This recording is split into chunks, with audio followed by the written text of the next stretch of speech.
Noong December 2013, nakita ko sa mga balat ko, may ano siya, yung mga pasa-pasa.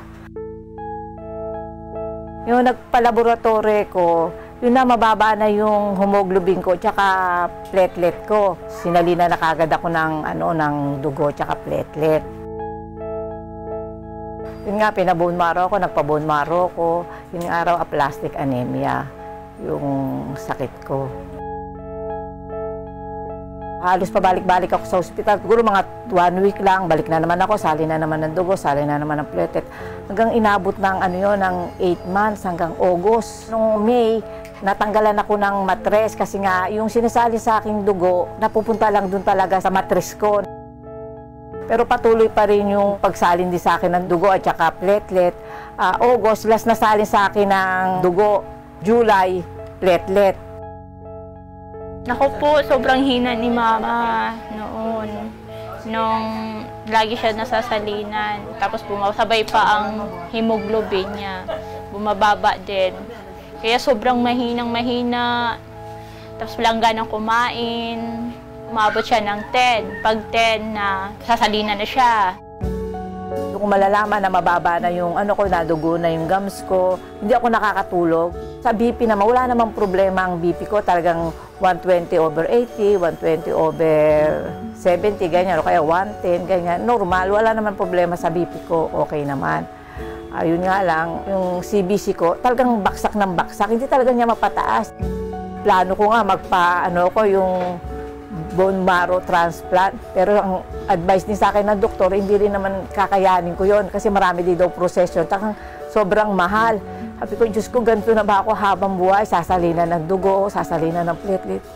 Paano ba? Sabi ko, masakit sa akin. Sabi ko, Diyos ko, ayoko pang mawala. Siyempre, yun ang ayoko mawala. Ngayon pa lang ako, ngayon ko pa lang mararanasan yung masarap na buhay. Kasi nga, mga anak ko is matatapos na.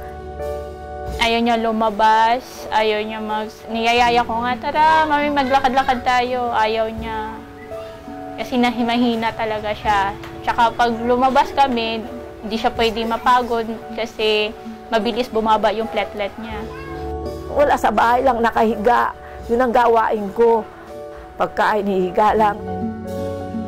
Ang hirap kumilos na may sakit. Halos yung apo ko, hindi ko mahalagaan. Hindi ako makapagsalita nung matagal, katulad ng hindi talaga inuubo ko. Nandun yung lungkot. Sabi ko, Diyos ko, Lord, tulungan mo ko, bigyan mo ako ng tibay ng loob na sinasabi rin ng mga kapatid ko na lumabang ka, ang mister ko lumabang ka, mama, pagsubok ko lang yan. Sabi ko, hanggang kailan? Hanggang kailan ako mag-aantay? Yung hirap na naramdam ko, grabe.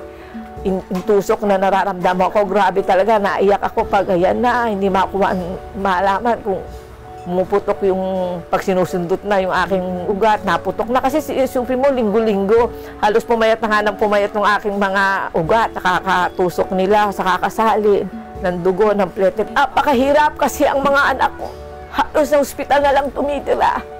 Sabi nga ng anak ko na, bunso, sabik na ako humiga sa higaan ko. Halos ang ospital naging bahay ko na. August, uminom na siya ng King Herbal. Tapos, nung nag-take siya ng isang bote, medyo may napapansin na kami kakaiba sa kanya.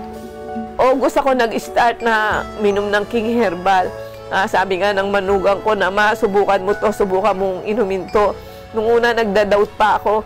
Pero sabi ko, try ko.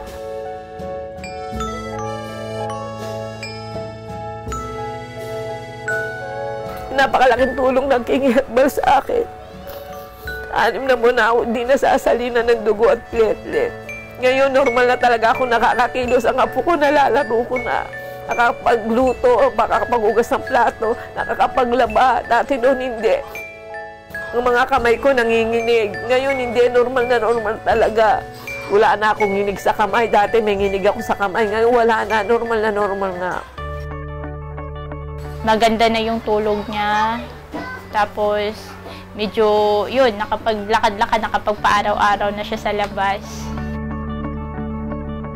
Hanggang nag-3 bote siya, Yung platelet niya, parang dumagdag ng isa. Pag nakikita namin pag nagpa-laboratory.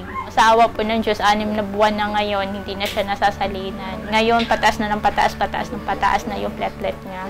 Naalagaan niya na ang apo niya. Dati, hindi ko sila may iwan dalawa dito sa bahay eh. Kasi hindi niya kaya talaga, hindi ko kaya iwan sa kanya yung anak ko. Ngayon, kayang-kaya ko na kahit wala pa dito si Papa. Iiwanan ko na silang dalawa. Kalalaboratory ko lang nitong normal ang aking sugar, normal ang aking liver. Napakalakas talaga mula umaga, lakad. Hapon, lakad. Talagang walang hingal, lahat talaga. Walang nararamdamang sakit-sakit sa katawan. Naalagaan ko pa ang apo ko. Dati hindi ko talaga mabuhat. Ngayon nabubuhat ko pa. Yung taba-taba ng apo ko, nabubuhat ko pa. Tumataas ang aking platelet, tumataas ang aking hemoglobin. 98 na. Dati nasa 70. Ngayon 98 na. O konti na lang, balik na normal.